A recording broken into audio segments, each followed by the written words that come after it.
Hello दोस्तों, स्वागत है आपका हमारे YouTube channel study with Surya Singh Chundawat पर। दोस्तों, आज हम आपके लिए लेकर के आए हैं कक्षा 9 के साइंस का 5वां चैप्टर, जिसका नाम है जीवन की मौलिक इकाई, या इसको इंग्लिश में हम बोल सकते हैं the fundamental unit of life.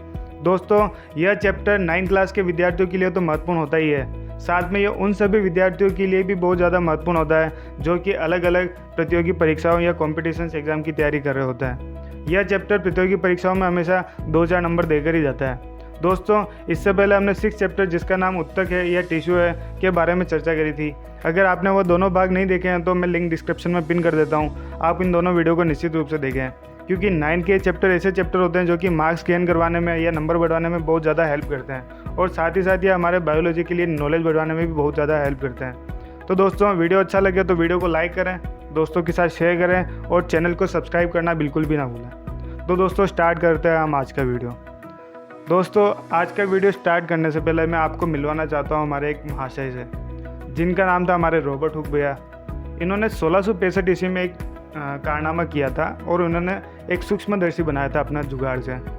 अब इन्होंने सूक्ष्मदर्शी बना लिया था, तो इसका यूज़ कहाँ करे, तो इन्होंने पास में एक कॉर्क का पेड़ था, तो उन्होंने इस कॉर्क के पेड़ की छाल निकाली और इसको इस सूक्ष्मदर्शी के सामने रख दिया था।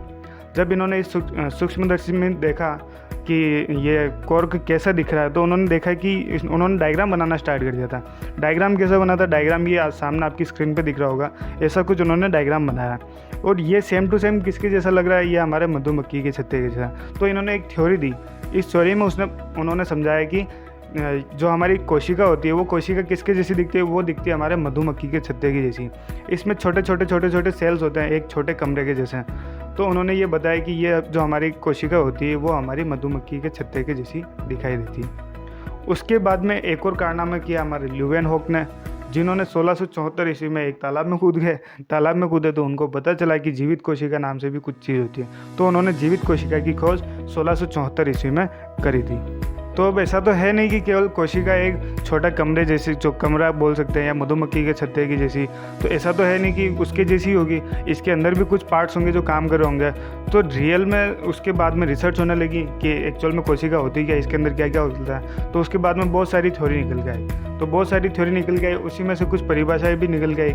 तो परिभाषा के अनुसार शरीर की संरचनात्मक व क्रियात्मक इकाई को हम कोशिका कहते हैं। इसका मैं एक छोटा सा एग्जाम्पल बता सकता हूँ आपको, कि जिस तरह से हमारा पूरा मकान होता है, हमारा मकान छोटी छोटी ईंटों से मिलकर बना होता है। ऐसा तो नहीं है कि पूरी एक ईंट से क्यों पूरा मकान बन जाता है। तो हमारा शरीर भी उसी तरह इन छोटी छोटी ईंटों से, जिनको हम कोशिका कहते हैं, इन कोशिकाओं से मिलकर बना होता है। तो उसी हिसाब से हम परिभाषा बताते हैं कि शरीर की संरचनात्मक व क्रियात्मक इकाई को हम कोशिका कहते हैं।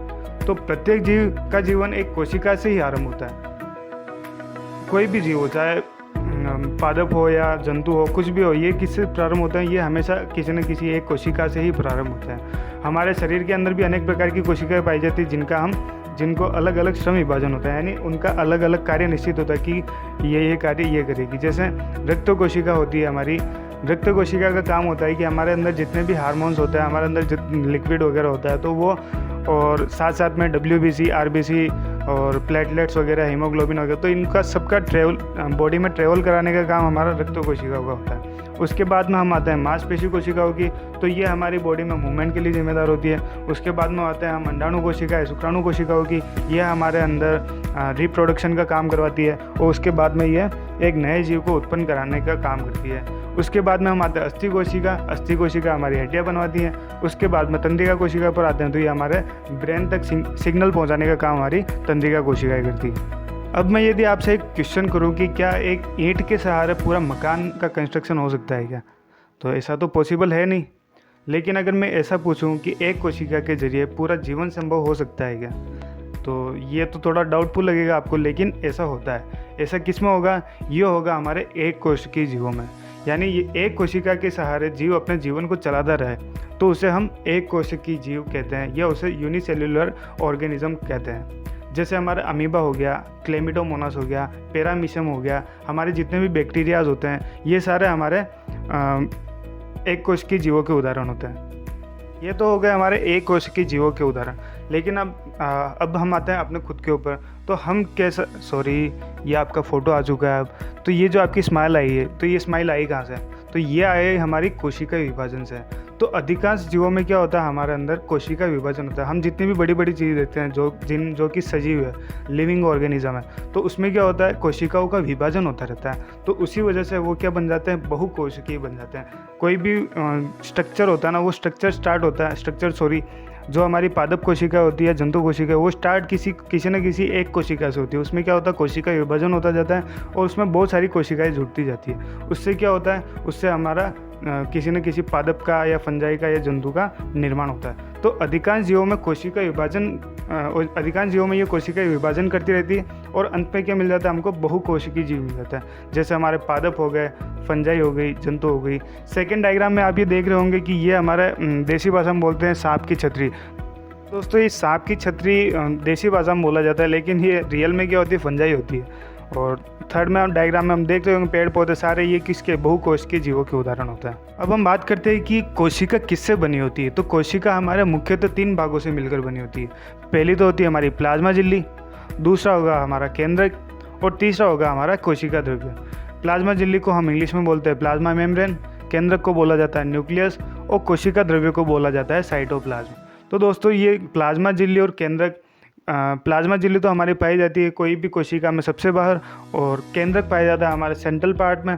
जंतु कोशिका में सेंट्रल पार्ट में होता है और प्लांट कोशिका में ये थोड़ा किधर भी मूव कर सकता है, सेंट्रल में नहीं पाया जाएगा। उसके बाद में आता है कोशिका द्रव्य। तो कोशिका द्रव्य उसको बोलते हैं जिसमें सारे कोशिकांग मिल जाते हैं, या कोशिका के अंदर जितना मेटल भरा होता है उसको हम कोशिका द्रव्य बोलते हैं। दोस्तों अब आते हैं हम प्लाज्मा झिल्ली पर। तो प्लाज्मा झिल्ली पौधे में सबसे बाहरी कोशिका भित्ति पाई जाती है। तो हम बात करते हैं प्लाज्मा झिल्ली की, तो उसमें सबसे पहले पढ़ना पड़ता है हमको कोशिका भित्ति के बारे में। हालांकि ये एक टॉपिक मैंने पीछे भी दे रखा है, अभी मैं समझाऊंगा, लेकिन मैं एक बार पहले बता देता हूँ कि कोशिका भित्ति क्या होती है। तो कोशिका भित्ति हमारे कोई भी पेड़ होता है, पेड़ के सबसे बाहरी वाली जो लेयर या परत होती है वो क्या होती है, हमारी कोशिका भित्ति होती है। अब ऐसा क्यों होता है वो मैं आगे वाले टॉपिक में समझाऊंगा, लेकिन अभी हम जान लेते हैं प्लाज्मा मेम्ब्रेन को। तो दोस्तों जब जंतु कोशिका में क्या होता है, कोशिका भित्ति नहीं पाई, तो उसमें क्या होता है, सबसे पहले हमको मिलेगी प्लाज्मा झिल्ली। प्लाज्मा झिल्ली क्या काम करती है ये मैं आपको बता देता हूँ आगे। तो कोशिका झिल्ली या प्लाज्मा झिल्ली कुछ पदार्थों को अंदर या बाहर जाने का काम देती है। वैसे ये पाई जाती है हमारे सबसे बाहरी वाले पार्ट में, जंतु कोशिका में भी सबसे बाहर होगी, पादप कोशिका में भी सबसे बाहर होगी। तो ये इसका काम क्या होता है, ये काम करती है हमारे कोई भी पदार्थ अंदर आ रहा है कोशिका के अंदर या कोशिका के बाहर जा रहा है, तो उसमें वो एक आने जाने का रास्ता देती है। एक झिल्ली का काम करती है, छलनी का काम, वो छान के ही चीज़ों को अंदर भेजती है और बाहर भेजती है। तो प्लाज्मा झिल्ली क्या होती है, लचीली होती है। और ये क्या किससे बनी होती है, यह बनती है हमारी लिपिड और प्रोटीन से। यह अन्य पदार्थों की गति को भी रोकती है, इसलिए इसे हम वर्णात्मक पारगम्य झिल्ली भी कहते हैं। ऑक्सीजन, कार्बन डाइऑक्साइड कोशिका झिल्ली के आर पार हमारी विसरण की प्रक्रिया के दराज है। कुल मिला के इसका काम ये होता है कि यह हमारे पदार्थों, ये कोशिका इसके अंदर जो भी पदार्थ आते हैं, ये इसके बाहर कुछ भी गैसेस वगैरह जा रही है, तो ये उसको छान के अंदर आने का या बाहर जाने का काम इसका होता है। ये किसके द्वारा होता है, ये होता है विसरण की प्रक्रिया द्वारा या ऑस्मोसिस की प्रक्रिया द्वारा। तो दोस्तों बात करते हैं हम विसरण की। तो विसरण क्या होता है, विसरण का मैं एक छोटा सा एग्जांपल बता सकता हूँ आपको कि जब हम डीओ या परफ्यूम लगाते हैं तो ये पूरे हमारे घर में फैल जाता है। इसका कारण क्या होता है कि जैसे हमने डीओ लगाया, तो डीओ लगाया वहाँ पे क्या होती है, हमारी उच्च सांद्रता होती है, हाई कंसंट्रेशन होता है, तो वहाँ से ये पूरे घर में फैलता है, क्योंकि पूरे घर में क्या होता है, लोअर कंसंट्रेशन होता है। तो हमारा ये प्रोसेस होता है डिफ्यूज़न का कि उसके हिसाब से ये होता है कि जब भी हायर कॉन्सेंट्रेशन से लोअर कॉन्सेंट्रेशन या उच्च सांद्रता से निम्न सांद्रता की ओर कोई भी जाती है तो उसको हम विसरण कहते हैं। तो इसी के थ्रू हमारे पूरे घर में परफ्यूम की खुशबू आ जाती है। तो यही प्रोसेस फॉलो होता है हमारी प्लाज्मा झिल्ली के अंदर। तो हमारे कोशिका के अंदर अगर कार्बन डाइऑक्साइड की अधिक सांद्रता है, तो अधिक सांद्रता है तो अधिक से कहाँ जाएगी, वो कम की तरफ, और बाहर हमारी क्या होगी, कम सांद्रता होगी, तो कार्बन डाइऑक्साइड को हमें बाहर निकालना होगा, तो क्या करेगा, अधिक सांद्रता से कम सांद्रता की ओर निकल जाएगी। अगर हम बात करें ऑक्सीजन को कोशिका लेती कैसे होगी, तो कोशिका कैसे लेती होगी, तो जैसे ही बाहर हायर कंसंट्रेशन या अधिक सांद्रता हुई तो वैसे ही अंदर कम हो जाएगी, अंदर कम सांद्रता हो जाएगी, तो अधिक सांद्रता से कम सांद्रता की ओर ऑक्सीजन आ जाएगी और कोशिका के अंदर ऑक्सीजन का आगमन हो जाएगा। तो ऐसे ही हम बात करते हैं परासरण की। तो परासरण को हम इंग्लिश में बोलते हैं ऑस्मोसिस। तो जब विसरण होता है तो विसरण में होता है गैसों का आदान प्रदान हो रखा होता है, लेकिन हम बात करते हैं कि परासरण की, तो परासरण में होता है जल के अणुओं का आदान प्रदान। तो जल के अणु की गति जब भी वर्णात्मक पारगम्य झिल्ली के द्वारा हो तो उसे हम परासरण या ओस्मोसिस कहते हैं। इसमें जल विसरण के जैसे ही उच्च सांद्रता से निम्न सांद्रता की ओर गमन करता है। हमने विसरण में गैसों के बारे में पढ़ा था। अब अगर सेम प्रोसेस हम जल के लिए लगा देते हैं तो ये किसका हो जाता है, ये परासरण का एग्जाम्पल बन जाएगा। जैसे हम बात करते हैं, फर्स्ट इसमें टॉपिक है अल्प परासरण दाबी विलयन। तो इसमें क्या होता है, इसमें हम बात करते हैं तो जैसे हमने एग्जाम्पल के तौर पे एक कोशिका ली और कोशिका को हमने डाल दिया एक बीकर से भरे हुए पानी में। तो उसमें क्या करा, हमने कोशिका को डाला। तो अब अगर पानी की सांद्रता अधिक है तो क्या होगा, जो हमारी कम सांद्रता वाली कोशिका होगी तो उसमें सारा पानी घुस जाएगा। अब सेकेंड पे आते हैं समपराश्रयी विलयन पर। समपराश्रयी विलयन में अगर हम पानी लिया, वो पानी का कंसंट्रेशन और कोशिका की सांद्रता दोनों की बराबर है, तो इसमें क्या होगा, इक्विलिब्रियम या समानता वाली कंडीशन आ जाएगी। तो इसको हम समपराश्रयी विलयन कहेंगे, जिसमें क्या होगा कि ना तो कोशिका का मटेरियल पानी में जाएगा और ना पानी का मटेरियल कोशिका में जा पाएगा।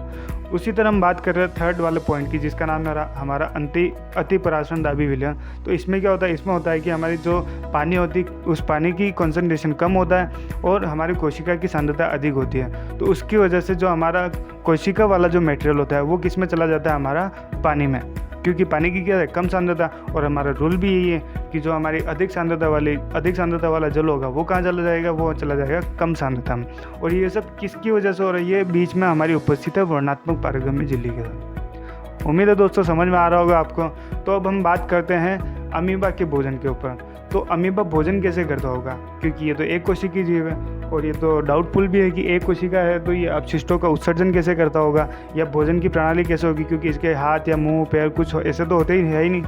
तो मुंह नहीं होता है तो भोजन करना पॉसिबल भी कैसे होगा। तो अब मैं बताता हूँ कि ये भोजन कैसे करता है। तो कोशिका झिल्ली के लचीलेपन के कारण एक कोशिकीय जीवों को अपना भोजन ग्रहण करने में आसानी होती है। तो अमीबा अपना भोजन एंडोसाइटोसिस प्रक्रिया के द्वारा ग्रहण करता है। तो ये एंडोसाइटोसिस प्रक्रिया होती क्या है, तो ये मैं बता देता हूँ आपको कि जैसे ही अमीबा के पास में कुछ भी भोजन दिखता मतलब आता है तो वो क्या करता है, इसकी प्लाज्मा झिल्ली जो होती है ना, वो इसके लचीलेपन के कारण ये इस भोजन के चारों ओर घेरा डालना स्टार्ट करती है। सेकेंड डायग्राम में ये देखेंगे तो उसमें थोड़ा थोड़ा घेरा बन चुका है और थर्ड घेरे तक आते आते ये भोजन अपने अंदर ले लेता है। उसके बाद में इसका डाइजेशन स्टार्ट हो जाता है, अपने टुकड़े टुकड़ों करना स्टार्ट हो जाता है। उसके बाद में फिफ्थ कंडीशन में देखते हैं तो ये लगभग डाइजेशन की कंडीशन में आ चुका होता है। अब सिक्स कंडीशन में देखते हैं तो ये वापस क्या होता है, ये जो उसने सबसे स्टार्टिंग में घेरा बनाना स्टार्ट किया था वो वापस खुलने लग जाता है और इसी तरह वो अपने अपशिष्टों का वापस उत्सर्जन कर देता है। तो दोस्तों आपको उम्मीद है समझ में आ गया होगा कि एंडोसाइटोसिस प्रक्रिया होती क्या है। अब हम आते हैं कोशिका भित्तियाँ, जिसको हम बोलते हैं सेल वॉल। तो दोस्तों पादप कोशिका भित्ति मुख्यतः सेलुलोज की बनी होती है। सेलुलोज एक जटिल पदार्थ होता है और ये पौधे को क्या करता है, संरचनात्मक दृढ़ता प्रदान करता है। संरचनात्मक दृढ़ता यानी उसकी जो भी शेप होती है उसको क्या करेगा, बहुत ज़्यादा मजबूत कठोर बना देगा। तो जो हम बात करते हैं कि पौधे हमारे बहुत ज़्यादा कड़क होते हैं या कठोर होते हैं, जिसकी वजह से क्या होता है ये हिल डुल नहीं पाते हैं या चल नहीं पाते हैं। लेकिन हमको क्या बनाया गया, हमको इंसान बनाया गया और हमारे अंदर क्या दी, हमारे अंदर कोशिका भित्ति नहीं दी गई। हमको डायरेक्ट क्या मिली, हमको प्लाज्मा मेम्ब्रेन मिली या प्लाज्मा भित्ति मिली है। इसी वजह से जब भी हम अपने आप को पिंच करते हैं, अपने आप को दबाते हैं, तो हमारी चमड़ी क्या होती है, हमारी इकट्ठी हो जाती है, हम दब जाते हैं और हम कभी भी मूवमेंट करना होता हम हमेशा मूवमेंट करते रहते हैं इधर से। लेकिन कभी ऐसा हुआ है कि कोई पेड़ मूवमेंट कर पाया, ऐसा नहीं होता है। क्योंकि ऐसा इसलिए नहीं होता है क्योंकि ये कोशिका भित्ति पाई जाती है, जिसको हम सेल वॉल इंग्लिश में बोलते हैं। तो दोस्तों ये सेलुलोज की वजह से होता है कि इसके अंदर क्या मिलता है, हमको सेलुलोज मिलता है। तो पादप कोशिका भित्ति मुख्यतः सेलुलोज की बनी थी और सेलुलोज क्या है, एक जटिल पदार्थ है और ये क्या करता है, पौधे को संरचनात्मक दृढ़ता प्रदान करता है। और ये कहाँ पाया जाएगा, ये पाया जाएगा हमारी कोशिका भित्ति के अपने जंतु कोशिका के पादप कोशिका के सबसे बाहर पाया जाता है। अब हम बात करते हैं हमारे लास्ट टॉपिक पर आज के, जिसका नाम है हमारा केंद्रक। तो केंद्रक बात करते हैं तो केंद्रक में होता है क्या, केंद्रक को हम कोशिका का दिमाग भी बोल सकते हैं, क्योंकि ये क्या करता है, यह कोशिका की सभी उपापचयी क्रियाओं को नियंत्रित करता है। उपापचयी क्रियाएं क्या होती है, उपापचयी क्रिया हमारा कोशिका की जितना ही प्रोसेस होता है उस प्रोसेस को फॉलो करने का या उसको हैंडल करने का काम कौन करता है, केंद्रक करता है। उसका मैनेजर होता है एक तरह से, उसका सारा काम किसको करना होता है, केंद्रक को। केंद्रक का दिमाग से ही वो सारा काम होता है। तो इसके चार भाग होते हैं। एक होती है केंद्रक झिल्ली, जिस तरह कोशिका झिल्ली होती है उसी तरह क्या होती है केंद्रक झिल्ली। उसके बाद में इसके अंदर मिलेगा हमको क्रोमेटिन मटेरियल, उसके बाद में हमको मिलेगा केंद्रक द्रव्य और फोर्थ पॉइंट मिलेगा हमको केंद्रिक। तो केंद्रक झिल्ली को हम बोलते हैं न्यूक्लियर मेम्ब्रेन। सेकेंड जो क्रोमेटिन है उसको क्रोमेटिन ही बोलेंगे। केंद्रक द्रव्य को हम बोलते हैं न्यूक्लियोप्लास्ट। और फोर्थ जो पार्ट है केंद्रिक उसको हम बोलते हैं न्यूक्लियोलस। तो दोस्तों केंद्रक झिल्ली जो होती है वो केंद्रक कोशिका झिल्ली की जैसे ही पाई जाती है केंद्रक झिल्ली केंद्रक के चारों ओर। उसके बाद में हम क्रोमेटिन की बात करते हैं तो क्रोमेटिन में हमको मिलता है डीएनए जो कि सारे अपने जीन की सूचनाओं को एक क्या बोलते हैं हमारे जो डीएनए होता है डीएनए की सारी इन्फॉर्मेशन स्टोर करने का काम हमारे क्रोमेटिन के पास में होता है। उसके बाद में हम बात करते हैं केंद्रक द्रव्य की। तो केंद्रक द्रव्य वही जो अपना केंद्रक के अंदर जो भी द्रव्य उपस्थित होता है उसको हम केंद्रक द्रव्य बोलेंगे और केंद्रिक को हम बोलेंगे केंद्रिक। हमारे अंदर ये डीएनए का जो भी कार्य होता है उसको संपन्न करवाने का काम हमारा केंद्रिक का होता है। अब हम बात करते हैं कि आज हमने क्या क्या पढ़ा, क्योंकि यही आज रिवीजन वाला पॉइंट है। तो आज हमने पढ़ा कोशिका के बारे में बताया कि हमने रॉबर्ट हुक ने खोज करी थी 1664 में। उसके बाद में कोशिका के आधार पर हमने इसको दो भागों में बांटा था, एक कोशिकीय बहुकोशिकीय। एक कोशिकीय में हमने 2-3 एग्जाम्पल पढ़े थे, एक तो अमीबा, पैरामीशियम, क्लेमिडोमोनास आदि। बहुकोशिकीय में हमने आपका फोटो दिखाया था। फोटो के बाद में हमने पढ़ा था फंजाई, जंतु या पादप, सारे ही किसके आते हैं बहुकोशिक जीव हो गए जिनका बहुत बड़ा शरीर होता है। तो वो क्या होता है बहुकोशिक जीव होता है। उसके बाद में हमने बात करी थी कोशिका के 3 मुख्य भागों की जिनका नाम था प्लाज्मा झिल्ली और केंद्रक और कोशिका द्रव्य। तो प्लाज्मा झिल्ली में हमने पढ़ा था प्लाज्मा झिल्ली के बारे में। उसके बाद में हमने कोशिका भित्ति के बारे में बात करी थी। उसके बाद में हम आए थे केंद्रक पर। केंद्रक में हमने केवल समरी पढ़ी है, जो भी पार्ट बचा हुआ है केंद्रक झिल्ली, क्रोमेटिन, केंद्रक द्रव्य, केंद्रिक, तो ये सारा पार्ट हम अगले वीडियो में अच्छे से कवर करने वाले डिटेल से। उसके बाद में हम अपने नेक्स्ट पार्ट में पढ़ेंगे कोशिकांगों के बारे में। कोशिकांग क्या होते हैं, जो जिस तरह अपने भी अंग होते हैं उसी तरह हमारी कोशिका के भी अंग होते हैं। जैसे हमारी अंतर्द्रव्यी जालिका होती है जिसको हम एंडोप्लाज्मी रेटिकुलम बोलते हैं, गोल्जी अपार्टस या गोल्जी उपकरण बोलते हैं, लाइसोसोम, माइटोकॉन्ड्रिया, प्लेस्टिड या हमारी रसदानियाँ। तो इन सभी अंगों के बारे में हम अपने नेक्स्ट वीडियो में पढ़ने वाले हैं। तो दोस्तों वीडियो अच्छा लगा तो वीडियो को लाइक करें, चैनल को सब्सक्राइब करें और दोस्तों के साथ वीडियो शेयर करना ना भूलें। धन्यवाद।